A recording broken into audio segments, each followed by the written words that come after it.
పెళ్ళి ఆడతానంటే దీన్ని బాబు ఒప్పుకుంటాడా, ప్రేమిస్తానంటే ఈ పిల్ల ఒప్పుకుంటుందా? అందుకనే ఓ బాలి ముట్టాలరా చంపేస్తారా ఏంటి? 2026లో ఇలాంటి పెంట తీసే డైరెక్టర్స్ మూవీ ఇండస్ట్రీలో ఎలా సర్వైవ్ అవుతున్నారో నాకైతే అర్థం కావట్లేదు. మూవీలో హీరో ఇలాంటి ఇర్రిపిక్ పనులు చేస్తాడు with no future consequence for it. And you side that same time పెద్దగడి క్యారెక్టర్ జర్నీ ఎలాంటిది అంటే ప్రతి ఒక్కళ్ళు ఇన్స్పిరేషనల్గా తీసుకోవాల్సిన క్యారెక్టర్ అండి. ఏది వదిలేడు అంత ఈజీగా. పిల్లల దగ్గర నుంచి పెద్దల వరకు అందరూ చూడొచ్చు, అందరూ చూడవలసిన సూపర్ సినిమా అండి ఇది. చూసి నిబ్బి ఏజ్లో ఉన్న వాళ్ళు రేపు పొద్దున అలాగే చేస్తే I think that will be on you more than their parents. చేసిందంతా చేసి తర్వాత సారీ చెప్పడం అలవాటు అయిపోయింది వీళ్ళకి. ఓకే, కొంచెం సీరియస్ అయ్యాను, సారీ. యాక్చువల్లీ ఇయర్ చాలా మంచి మూవీస్ వచ్చాయి, like Dhurandhar 2, obsession, Raja Saab, the sheep detectives.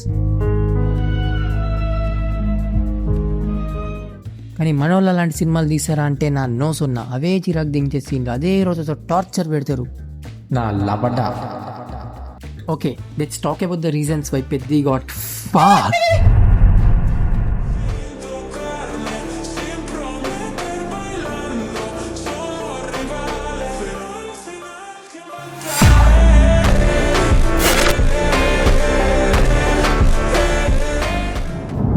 Number 1, lack of creativity and conviction. Ram Charan fans sorry, మీరు పెద్ద మూవీని ఎంత బ్యాక్ చేసినా సరే సీట్ నుంచి ఒక్కడు లేస్తే ఒట్టు. మీరు ఒప్పుకోవాల్సిన ఫ్యాక్ట్ ఏంటంటే పెద్ద easy regular mass masala commercial film. Even that is not the real problem. ఇప్పుడు రంగస్థలం కూడా రెగ్యులర్ రివెంజ్ డ్రామానే, అది హిట్ కాలేదా? సూపర్ ఉంటుంది మూవీ. మెయిన్ ప్రాబ్లం ఏంటంటే అదే boring story telling and screen play with no creativity to show them in a new way. అవసరం లేకపోయిన ఉండే క్యారెక్టర్స్, ఎర్రిపుక్ డైలాగ్స్.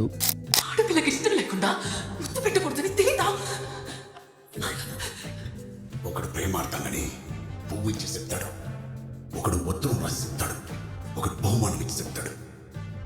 ఈ పెద్దిగాడికి మాత్రం ముట్టుకుంటేనే ప్రేమ.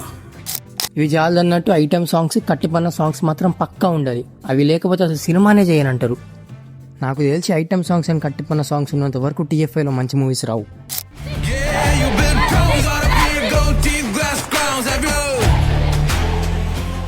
మూవీలో హీరోని తోపు దమ్ముంటే ఆపు, ఇక హీరో వస్తేనే పనులన్నీ అయితే అక్కడ. అది క్రికెట్ అయినా అన్న రానంత వరకే, అది కుస్తీ అయినా అన్న రానంత వరకే, అది రన్నింగ్ రేస్ అయినా అన్న రానంత వరకే, అన్న దిగనంత వరకే ఏదైనా. వన్స్ అన్న దిగిండంటే కథం, జరగనమన ఎవ్వనికినా. సీరియస్లీ బ్రో, లైక్ వాళ్ళు చిన్నప్పటి నుంచి వాళ్ళ లైఫ్ దానికి డెడికేట్ చేస్తారు, ఎంతో ఇంటెన్స్ ట్రైనింగ్ తీసుకొని అక్కడ దాకా వస్తారు. కానీ మన పెద్ద సారు నిన్న కాక మొన్న వచ్చి అందరు నోడి చూడేస్తాడు. అంటే వాళ్ళు అంత పిచ్చి పూకోల్లా. చెప్తున్నా కదా, hero is the super man of the Schneider cut, Avengers of the marvel of the Stanley. మరి విలన్ థానోస్ అంత పవర్ఫుల్ ఉంటాడారా అంటే వాళ్ళకే తెలియాలి. కేవలం ఇది ఒక్క మూవీ కాదు, మాక్సిమం రీసెంట్గా వచ్చిన టాప్ స్టార్స్ మూవీస్ అన్ని ఇలాగే ఏడ్చాయి. స్వామి ధర్మం చే స్వామి. ఓ వీడితో ఎందుకు కూర్చొని కూడా ఎంతో కొంత తీసి పెట్టు. తీసుకో, పండగ తీసుకో. మూవీ టీమ్ ఆడియన్స్ని ఎంత నెగ్లెక్ట్ చేయకపోయి ఉంటే ఇలాంటి బేసిక్ సీన్స్లో కూడా VFX వాడతారు. లిటరల్లీ చెప్తున్నా, మూవీలో కనీసం ఒక్క సెగ్మెంట్లో కూడా కన్విక్షన్తో వర్క్ చేసిన వాళ్ళు లేరు. స్టోరీస్ హాఫ్ బేక్డ్, అదే routine story with very bad story telling. అదే స్క్రీన్ ప్లే, లైక్ హీరోని తెలుసుకుందాం ఒక ఊర్లోకి వస్తాడు, ఆ ఊర్లో ఉన్న కూడా హీరో బ్యాక్ స్టోరీ మొత్తం చెప్తాడు. మరి నైట్ వాళ్ళు ప్రైవేట్గా బంచిక్ చేసుకుంటున్నప్పుడు ఈయన ఏముల్లో కూర్చొని చూస్తున్నాడో ఏమో. ఆ VFX అండ్ ట్రైన్ సీజే చేసిన వాళ్ళకైతే దండం పెట్టొచ్చు, ఒక్కొక్కటి ఒక్కొక్క డైమండ్.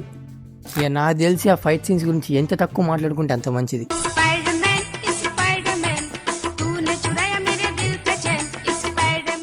ఇంకా ఎన్ని ఎన్ని ఎన్ని ఎన్ని ఎన్ని ఎన్ని ఎన్ని సినిమాలు తీశారు సార్ అలాగా.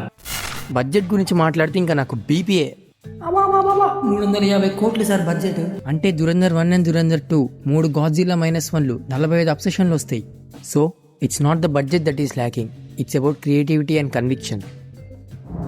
Number 2, being thin skinned. చెప్తున్నా కదా, ఇలాగ మంచి సినిమాలు తీయడం చేత కాదు, కూర్చొని మంచి స్టోరీ అండ్ స్క్రీన్ ప్లే రాయడం రాదు. కానీ అలా మూవీ మీద ఎవరైనా జెన్యూన్ ఒపీనియన్ చెప్పిరంటే కథం, వీడియోల మీద స్ట్రైక్ లేడాలు, వాటిని లేపేయడాలు.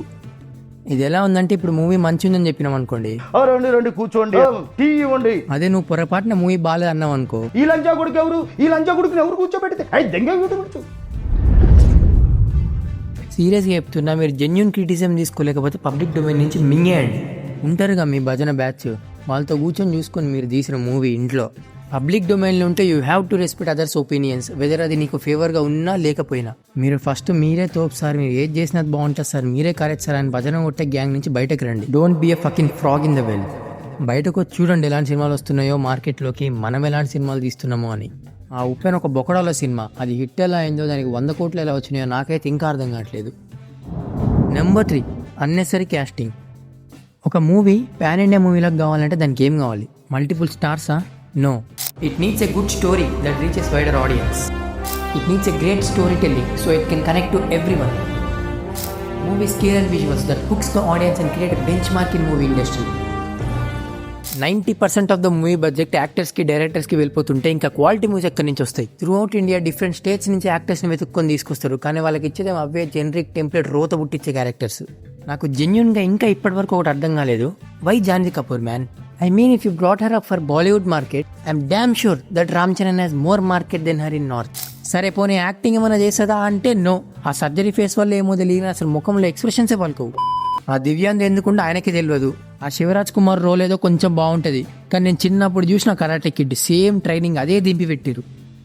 కరెక్టే రా, స్టార్స్ని పెడితే అలా మొహాలు తీసి వస్తారు థియేటర్కి, వస్తాయి డబ్బులు కూడా, కానీ ఎన్ని రోజులు? మహా అంటే 3-4-5 డేస్.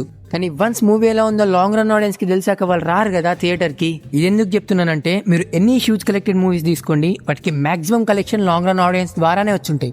సో మీరు యాక్టర్స్ని కలబడ్డం అనేసి మంచి స్టోరీలను కలబడండి, అప్పుడు వస్తే మంచి movies.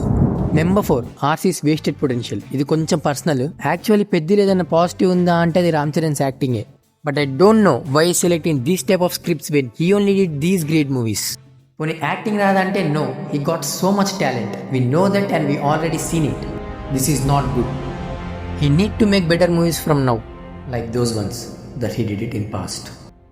He is not Vinay Vidya Rama, he is not Game Changer, he is not Petti. So, who is he?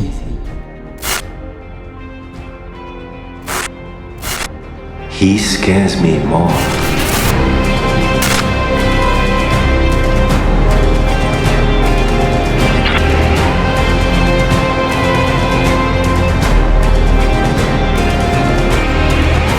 He is Raudram Ranam Rudiram.